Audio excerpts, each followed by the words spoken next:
हाँ तो गाइस, अब हम लाइफ साइकिल देखेंगे सेलेजिनेला की, जो कि टेरिडोफाइट में आने वाला प्लांट है। तो एक बार लाइफ साइकिल से आपको पता चल जाएगा कि गैमेटोफिटिक जनरेशन कैसे बनती है, स्पोरोफिटिक जनरेशन कैसे बनती है। तो life cycle is very most important in this topic. Okay, सबसे पहले हम कौन से प्लांट की बात कर रहे हैं यहाँ पे? सेलेजिनेला। ओके ओके, अब देखिए किस तरह से डेवलपमेंट होगा। तो देखिए, जैसा कि हमने उस मिरेक्सिया की लाइफ साइकिल में पढ़ा था, ऐसे यहाँ पे देखेंगे तो इसमें देखिए वेजिटेटिव जो रिप्रोडक्शन होता है, वेजिटेटिव जो रिप्रोडक्शन की बात करें कैसे कैसे हो सकता है, तो देखिए ये हो सकता है आपके बुलबिल से, ठीक है। यहाँ पर हो सकता है फ्रेगमेंटेशन से, कोई भी पार्ट टूट जाए तो सेलेजिनेला के एक छोटे से पार्ट से वापस से एक नया प्लांट बन जाएगा। यहाँ पर ट्यूबर्स नामक स्ट्रक्चर से भी यहाँ पे क्या हो सकता है, एक नई प्लांट की उत्पत्ति हो सकती है। और फ्रेगमेंटेशन के साथ में डोरमेंट जो बर्ड्स आती हैं, जो बर्ड्स जो कि कैसे हो चुकी हैं, सुसुप्त अवस्था में आ गई हैं, प्रतिकूल परिस्थिति आने पे सुसुप्त अवस्था में आ जाती हैं, यानी कि वो ग्रो नहीं कर रही हैं अभी, ठीक है। तो कैसे करेंगे? बुलबिल से हो जाएगा सेलेजिनेला का विकास। फ्रेगमेंटेड यानी छोटा सा पादप कहीं से टूट गया है सेलेजिनेला का, उससे वापस से एक नया सेलेजिनेला बन जाएगा। ट्यूबर्स नामक स्ट्रक्चर से बन सकता है, या फिर बर्ड्स जो कि सुसुप्त हो चुकी है उससे भी बन सकता है, ठीक है। अब आते हैं आगे हम कि किस तरह से, ये तो वेजिटेटिव रिप्रोडक्शन हो गया जो कि एक प्रकार का एसेक्सुअल रिप्रोडक्शन है। लेकिन अब हम बात करें कि सेक्सुअल रिप्रोडक्शन कैसे होगा। तो देखिए सेलेजिनेला यहाँ पे हमने जो लिखा है ये क्या है? स्पोरोफाइट मान लीजिए, इसे स्पोरोफाइट है, और इस पे बनते हैं आपके स्ट्रोबिलस। स्ट्रोबिलस शंकु टाइप स्ट्रक्चर बनती है। तो देखने को मिलेगा मेगा स्पोरोफिल, ठीक है, और एक माइक्रोस्पोरोफिल, ठीक है। छोटा सा लिख रहा हूँ, आप समझ जाना, मेगा स्पोरोफिल और माइक्रोस्पोरोफिल। अब क्या होगा, ये दोनों 2n है, अब इन पे स्पोरेंजियम बनेगी। तो मेगा स्पोरोफिल पे मेगा स्पोरेंजियम, जबकि माइक्रोस्पोरोफिल पे माइक्रोस्पोरेंजियम का निर्माण होगा, ठीक है।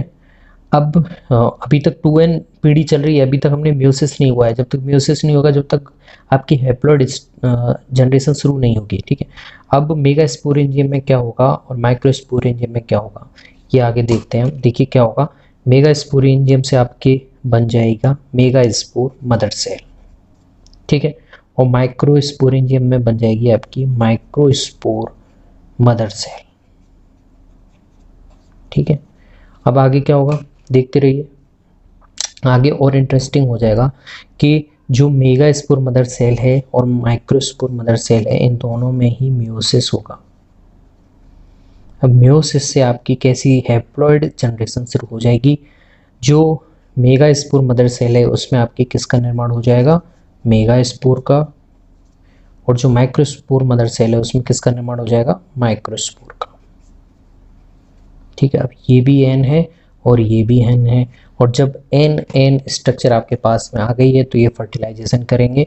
अभी यहाँ पे जैसे मान लीजिए मेगा स्पोर से आपकी ये एग स्ट्रक्चर का निर्माण हो जाएगा, और माइक्रोस्पोर से आपकी बन जाएगा एंथेरोचोइड्स, पोमडू, ठीक है। अब दोनों में फर्टिलाइजेशन होगा। फर्टिलाइजेशन को कि क्या बनाते हैं? स्पोर्ट्स, जायगोट बनाएंगे, ओके। और जायगोट से आपके क्या बनेगा? एम्ब्रियो बनेगा, ओके। और एम्ब्रियो से क्या बनेगा आपका? एक यंग स्पोरोफाइट बनेगा, यंग स्पोरोफाइट प्लांट। फिर उसके बाद में पूरा नया सेलेजिनेला आपको प्राप्त हो जाता है जो कि स्पोरोफाइट है। अब यहाँ पे देखिए हमने किस तरह से आपको ज़्यादा जनरेशन कौन सी देखने को मिल रही है। देखिए जायगोट 2n है, एम्ब्रियो भी 2n है, ठीक है, और यहाँ तक 2n चला है, मदर सेल तक 2n चल रहा है। तो यहाँ पे आपको 2n स्ट्रक्चर ज़्यादा देखने को मिल रही है, तो इसलिए इसका नाम पड़ जाएगा डिप्लो हैप्लॉन्टिक। हैप्लॉइड स्ट्रक्चर भी है, लेकिन टेरिडोफाइट्स में सेलेजिनेला का जो मुख्य पीढ़ी वो कैसी होती है? द्विगुणित होती है, इसीलिए डिप्लो से शुरू करेंगे। अब तो इसका हो जाएगी लाइफ साइकिल। ये क्या है आपका? स्कीमेटिक रिप्रेजेंटेशन है, हमने किस तरह से सेक्सुअल रिप्रोडक्शन होता है, किस तरह से आपके सेक्सुअल रिप्रोडक्शन होता है। तो यहाँ पे आप देख सकते हैं, एक बार वापस से देख लेंगे तो आपको वापस समझ में आ जाएगा। डिप्लोहैप्लोइड टाइप का लाइफ साइकिल होता है। थैंक्स।